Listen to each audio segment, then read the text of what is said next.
Welcome to Blizzard Fire. We hope this video helps fire up your solution. In this video, I will explain how to play eFootball training. To begin, navigate to the main menu and select the training mode. Here, you can choose between free training, allowing you to practice various skills without specific objectives, or engage in structured drills designed to hone particular aspects of your gameplay.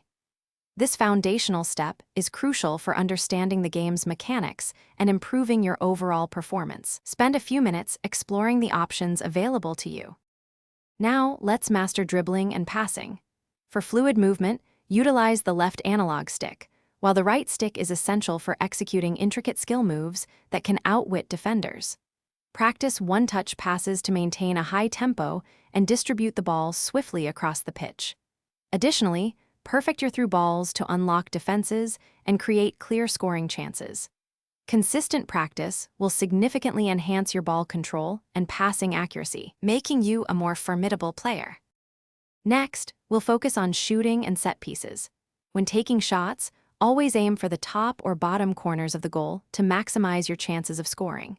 Dedicate time to practicing free kicks and corner kicks from different angles and distances, adjusting the power and curve for optimal results. Mastering the timing of your shots is also vital, ensuring you strike the ball with precision and power. Consistent practice here will turn more opportunities into goals. Finally, let's discuss advanced training strategies.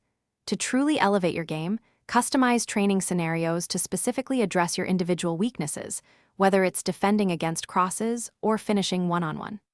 Repetition is key. Perform drills multiple times to build muscle memory and make actions instinctive. Experiment with various player roles and team formations to understand their impact. Regularly analyze your performance data to pinpoint areas needing further refinement, ensuring continuous improvement in your eFootball journey. Thanks for watching. If you found this helpful, don't forget to like and subscribe.